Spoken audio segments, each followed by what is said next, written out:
My name's Dennis Hale. In 1966, I was aboard the ore freighter Daniel J. Morrell when she broke in half and sank on Lake Huron. Of the crew of 29, I was the only survivor. There was this loud bang, and it woke me up. And I just, in my slumber, I guess I thought it was the anchor hitting the bow. So I rolled over and tried to go back to sleep. But almost immediately after I rolled over, there was a second bang.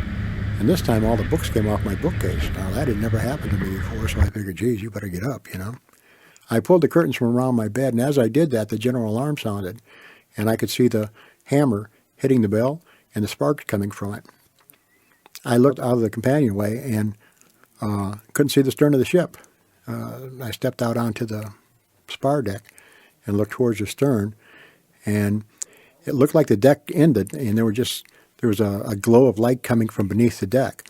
I walked over to the crew's work hall, and Norm Bragg was over there. He's one of the fellows that survived the Steinbrenner sinking in Lake Superior.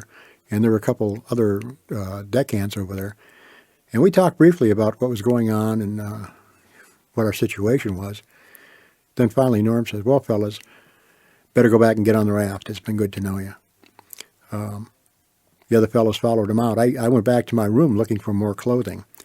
And, it was pitch black. I guess that first noise that I heard was actually the bottom of the ship fracturing. The second was the starboard side letting go. Couldn't find any clothing in the darkness. I did find my pea coat, and I put that on over my life jacket and walked back down the companionway and back out onto the main deck. And I had about a 75-foot walk back to the raft. And as I'm walking back, I could feel ice slushing up between my toes.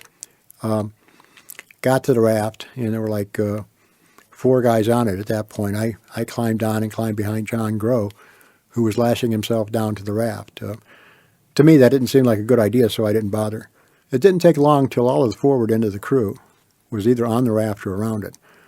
The conversation was about not getting an SOS off because it broke so fast, about taking the battery from the directional finder and touching off the general alarm.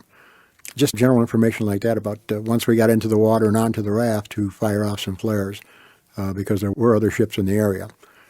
The noise was just just crazy noise, the wind going through the wires and whistling, steam escaping someplace, crunching metal rubbing against each other, and the engine, laboring of the engine, the sorrowful sound that it made. I'm sitting there facing the port side, which would mean to my right was the front of the ship, the bow, and to my left was the stern or the rear of the ship. I heard this noise to my left, to the rear ship, and I looked, and, the after section of the ship still had lights. Their lights were all ablaze. And I could see a fellow standing in front of the after cabins. The guy was an oiler named Don Worcester, and he was just looking forward. Really don't know if they had a general alarm back there or what it is. Something they must have known something because of the loss of steam pressure and the noise the engine was making and everything. But he's the only person from the after end crew that I saw. While looking at him, I heard another noise kind of over my shoulder, and I looked, and the starboard gunwale side of the ship was starting to tear. It's 1-inch steel plate, and it started tearing across the deck, and I sat there in awe watching it, watching the sparks coming from it, and every once in a while you could see a little puff of smoke. I guess that's when it hit a rivet or something. But it tore all the way across the ship. When it got to the hatches, I could no longer see it. But once it got towards the port side of the ship, I could see it. You could hear it. You could hear it very loud and very frightening. But once it got to the port side, the two sections separated. The stern section came abreast of the bow to where they had the cargo hold lights on in the stern, and I could look right into the cargo hold lights, right into the cargo hold. And this section kept coming towards us. And, I could look over my left shoulder now and look into Lake Huron and see the waves bouncing around down there. I was afraid the stern section was going to come right over the bow and wipe us all off the raft and kill us. Very chilling. At one point, I closed my eyes and just held on. I was sitting on a steel bar, and I just kind of closed my eyes and held on. I didn't know what was going to happen. And the very next thing I knew, I was in the water. Let me tell you something. Hitting that 44-degree water with the adrenaline pumping like it was really a shock. It's like my whole body contracted. Conditions that night, I haven't talked about those. We had 60 to 65 mile an hour winds. Waves were 30 to 35 feet. Water temperature of 44 and an air temperature in the mid-30s. It was really, really bad. Once in the water, I was kind of confused. Like I say, my body just kind of contracted, and I didn't really know which way was up. And so I let some air out and kind of followed the bubbles to the top, forgetting I had on a life jacket.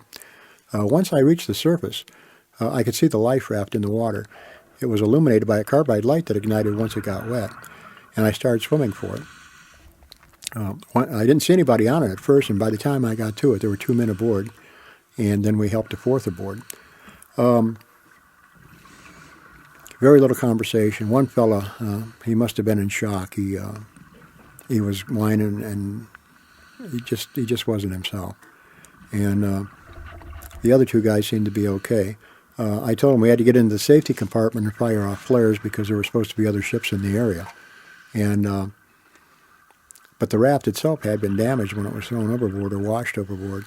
So we managed to pry that compartment open, and I found the flare gun and a couple of parachute flares, and I fired off 2 flares.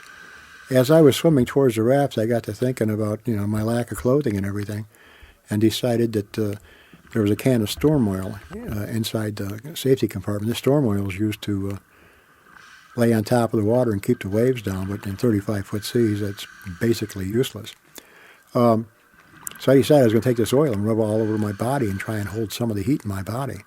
But while I was firing off the flares, somebody threw it overboard. I guess they didn't know what it was or whatever, So I noticed that Charles Foshbender had taken the flashlight out of the compartment and was laying on his side, signaling these lights on the water. And I asked him what he was doing. He says, "I'm signaling that ship over there."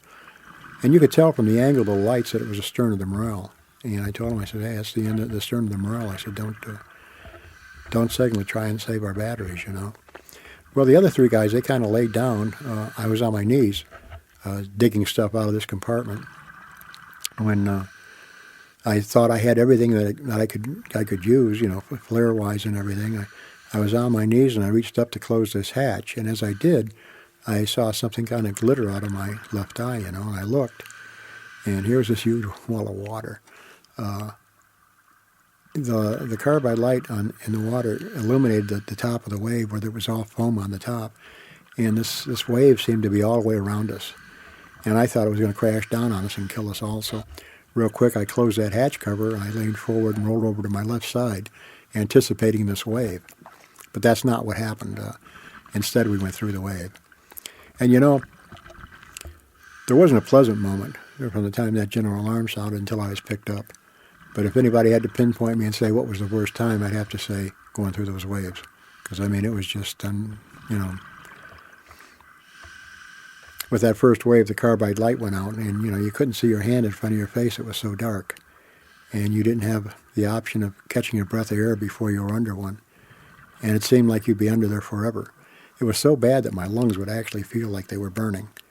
And then when you get through the backside of the wave, you could hear everybody just gasping for air, and that 65-mile-an-hour wind would hit you. Well, that's my story, folks. I hope you enjoy hearing it. I encourage you to come and see me talk sometime when I'm in your area. Thank you very much.